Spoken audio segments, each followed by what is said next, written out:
guys and welcome to the review of the Poco X2. ഈ ഫോണിനെ കുറിച്ച് പറയുകയാണെങ്കിൽ ഫെബ്രുവരി 4-നാണ് ഈ ഫോൺ ലോഞ്ച് ചെയ്തത്. അത് കഴിഞ്ഞിട്ട് എന്താ പറയുക, പപ്പടം വിറ്റ് പോകുന്നവർ അത്രയും പെട്ടെന്നാണ് ഈ ഫോൺ ഔട്ട് ഓഫ് സ്റ്റോക്ക് ആയത്. അത് കാരണം തന്നെ വീട്ടുകാരുടെ കൈയും കാലും പിടിച്ച് കഷ്ടപ്പെട്ടാണ് ഞാൻ ഈ ഫോൺ മേടിച്ചത്. So this is a very special phone for me.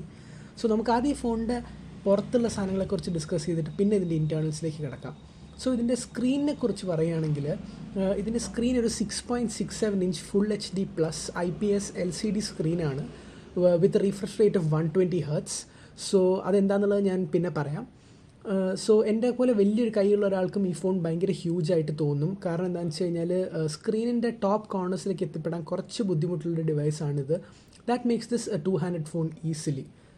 So ഇനി നമുക്ക് പറയാൻ പറ്റുന്നത് എന്താണെന്ന് വെച്ചാൽ ഇതിൻ്റെ സ്ക്രീനിലെ കളേഴ്സ് എന്ന് പറഞ്ഞാൽ എക്സ്ട്രീംലി ബ്രൈറ്റ് ആയിട്ടുള്ള കളേഴ്സാണ്. പക്ഷേ ഞാൻ കുറച്ചുകൂടെ എസ്തെറ്റിക് ആയിക്കോട്ടെ എന്ന് വിചാരിച്ചിട്ടാണ് ഈ ഒരു ബ്ലാക്ക് ആൻഡ് വൈറ്റ് ലുക്കിലേക്ക് പോയത്. പിന്നെ ഇതിൻ്റെ ഫിംഗർ പ്രിൻറ്റ് സ്കാനർ എന്ന് പറഞ്ഞാൽ സൈഡ് മൗണ്ടഡാണ്, അതായത് ഇതിൻ്റെ ലോക്ക് ബട്ടൺ തന്നെയാണ് ഇതിൻ്റെ ഫിംഗർ പ്രിൻറ്റ് സ്കാനറും. സോ ആക്സിഡൻ്റലി നമ്മളിത് ടച്ച് ചെയ്യുന്നതുകൊണ്ടൊന്നും ഇത് അൺലോക്ക് ആകത്തില്ല. നമ്മൾ ലോക്ക് ബട്ടൺ ഫിസിക്കലി നമ്മൾ പ്രസ് ചെയ്യുമ്പോൾ ആ ഒരു സെൻസ് വെച്ചിട്ടാണ് ഇത് സാധനം അൺലോക്ക് ആവുന്നത്. ഫോർ റൈറ്റ് ഹാൻഡഡ് പീപ്പിൾ തമ്പിൻ്റെ നാച്ചുറൽ റെസ്റ്റിംഗ് പൊസിഷൻ അതായതുകൊണ്ടും for left handers either the middle finger or the index finger is naturally resting there. അതുകൊണ്ട് ഈ ഫോൺ അൺലോക്ക് ചെയ്യുന്നത് for both right handers and left handers it's easy. And ഈ ഫോണിൻ്റെ എൻ്റെ അടുത്തുള്ള variant എന്ന് പറയുന്നത് മെട്രിക്സ് പർപ്പിൾ എന്ന് പറഞ്ഞ കളറാണ്. അതിൻ്റെ 8GB 256 സ്റ്റോറേജ് വേരിയൻ്റാണ് എൻ്റെ അടുത്തുള്ളത്. പിന്നെ ഇതിൻ്റെ ഫിംഗർ പ്രിൻറ്റ് സ്കാനറിൻ്റെ സ്പീഡ് എന്ന് പറഞ്ഞു കഴിഞ്ഞാൽ നമ്മൾ just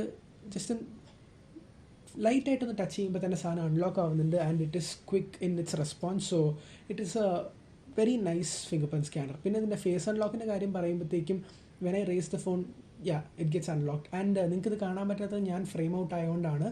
but still it's pretty fast. പിന്നെ ഇതിൽ സ്റ്റോക്കായിട്ട് വരുന്ന ലോഞ്ചർ എന്ന് പറയുന്നത് MIയുടെ MIUI ആണ്. പിന്നെ എനിക്കതിലോട്ട് വലിയ താല്പര്യമില്ലാത്തതുകൊണ്ടും ഇഷ്ടം പോലെ ബ്ലോട്ട് വെയർ ഉള്ളതുകൊണ്ടും ഞാൻ ഇൻസ്റ്റൻ്റ്ലി നോവ ലോഞ്ചറിലേക്ക് സ്വിച്ച് ചെയ്തു വിത്ത് സപ്പോർട്ട്സ് 120 Hz ഓൾസോ. അപ്പോൾ ഞാൻ ഈ 120 Hz എന്താണെന്നുള്ളത് പറഞ്ഞുതരാം. സംഭവം എന്താണെന്ന് വെച്ചാൽ സാധാ ഫോൺസിൻ്റെ സ്ക്രീൻ ഒരു സെക്കൻഡിൽ 60 പ്രാവശ്യമാണ് ഒരു ഇമേജ് റീഫ്രഷ് ആവുന്നത്. That is an image shown on the screen 60 times in 1 second. ഈ ഫോണിൻ്റെ കേസിൽ അങ്ങനെയല്ല. ഇതിൽ ഞാൻ അടുത്തടുത്ത് കാണിച്ചു തരാം. I don't think you will get this on cam because I'm shooting this video at 60 frames and obviously you will also be watching at 60 frames. So what I'm saying is ഇത് ഭയങ്കര സ്മൂത്താണ്. കാരണം എന്താണെന്ന് വെച്ചാൽ ഈ സ്ക്രീൻ ഒരു സെക്കൻഡിൽ 120 പ്രാവശ്യമാണ് ഈ സ്ക്രീൻ റീഫ്രഷ് ആയിക്കൊണ്ടിരിക്കുന്നത്. അത് കാരണം തന്നെ നമുക്ക് ഓരോ ആനിമേഷനും ഓരോ UIയിലുള്ള മൂവ്മെൻറ്റ്സും നമുക്ക് ഭയങ്കര സ്മൂത്തായിട്ട് ഫീൽ ചെയ്യും. ആക്ച്വലി 60 to 120 ജമ്പ് നിങ്ങൾക്ക് ഭയങ്കരമായിട്ട് തോന്നും. കാരണം it is highly noticeable. Instantly I could notice it and I'm now spoiled and I don't want to go back to 60 Hz phone. ഇതിൻ്റെ പോർട്ട് സിറ്റുവേഷൻ നോക്കുകയാണെങ്കിൽ താഴെ you have a 3.5mm audio jack and it is still there and it's fascinating to find that on a phone nowadays. ഇതൊരു Type-C പോർട്ടുള്ള ഫോണാണ്. ഇതിൻ്റെ കൂടെ ഒരു 27 watt fast charger നമുക്ക് കിട്ടുന്നുണ്ട്. ഈ ഫാസ്റ്റ് ചാർജർ വെച്ച് നമുക്ക് 10 to 100% വിത്തിൻ 15 minutes എത്തിക്കാൻ പറ്റുമെന്നാണ് കമ്പനി പറയുന്നത്. And it is not bad because I could reach from 10 to 100 in like 45-50 minutes ish.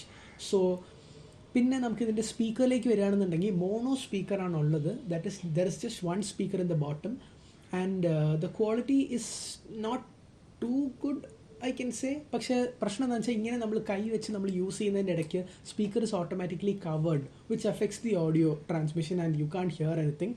So I would suggest using a wired medium or Bluetooth headset, and this has a 3.5mm jack, so wired is better I guess. And ഇതിൻ്റെ camera സിറ്റുവേഷനെ കുറിച്ച് പറയുകയാണെങ്കിൽ there is a primary 64MP f1.9 sensor. There's a 2MP depth sensor with f2.4 and an 8MP with f2.2 ultra wide and a 2.4 aperture 2MP macro camera. ഇനി ഇതിൻ്റെ ഇൻറ്റേർണൽസിലേക്ക് കിടക്കുമ്പോഴത്തേക്കും നമുക്ക് കാണാൻ പറ്റുന്നതെന്ന് വെച്ചാൽ അകത്തുള്ളത് സ്നാപ്ഡ്രാഗൺ 730G SoC ആണ്, ഒക്ടോകോർ 8nm ചിപ്സെറ്റ്. പിന്നെ ഇതിൻ്റെ screen is 6.67 inch full HD+ IPS LCD display and I have the 8GB 256 storage variant over here. And SIM slot ഒരു ഹൈബ്രിഡ് സ്ലോട്ടാണ്. You can either have 2 SIMs or 1 SIM and an external SD card. ഇനി ഈ ഫോണിൽ വേറൊരു പ്രത്യേക feature എന്താണെന്ന് വെച്ച് കഴിഞ്ഞാൽ ഇതിൽ ലിക്വിഡ് കൂളിംഗ് ഉണ്ട്. അതായത് ഈ ഫോണിൻ്റെ ബാക്കിൽ the entire back of the phone acts as a heat sink and the heat gets dissipated equally. So phone പെട്ടെന്ന് ചൂടാവുന്ന പോലെ നമുക്ക് തോന്നത്തില്ല. ഈക്വലി ഹീറ്റ് ഡിസ്ട്രിബ്യൂട്ട് ആവുന്നതായിരിക്കും. പിന്നെ ഇതിൻ്റെ കമ്പാരിസൺ വരുന്നത് സോണിയുടെ IMX686 സെൻസർ ഉള്ളത് കാരണം തന്നെ this is actually compared to the OnePlus 7T which has a Sony sensor.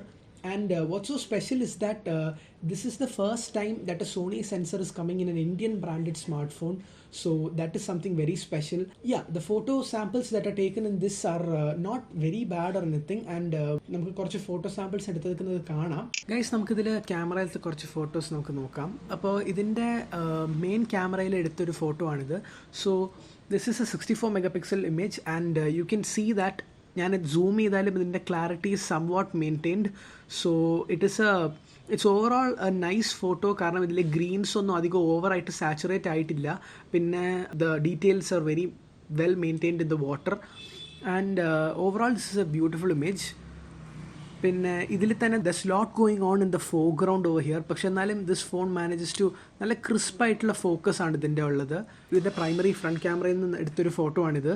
So you can see that the design over here is very well maintained and overall the photo is not overexposed or anything, and the shadows in the neck region are also very well preserved.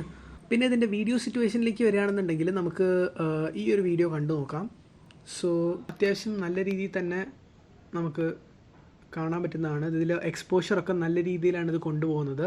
പിന്നെ ഈ different colours are extremely well recognisable and it is actually in a very poorly lit environment also. പക്ഷെ എന്നാലും this does wonderfully.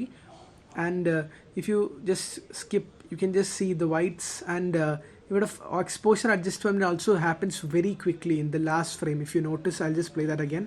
അടിപൊളിയായിട്ടാണ് exposure manage ആവുന്നത്. That is just wonderful. So guys, now comes the final question. Should you or should you not buy this phone?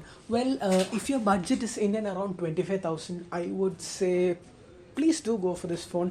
And if you're going for this phone, I wouldn't say to go for the top variant, that is the 8GB 256. I would ask you to go for the 6GB 64 and then upgrade it if you want. I personally did want 8 gigs of RAM, so that's why I went for the 8GB 256 storage variant. And the variant that I have with me comes at around 21,000-ish, depending on when you're buying it and from where you're buying it. So guys, and that's the end of the review of the Poco X2. Thanks for watching this video. Thumbs if you liked it, subs if you loved it. Bye.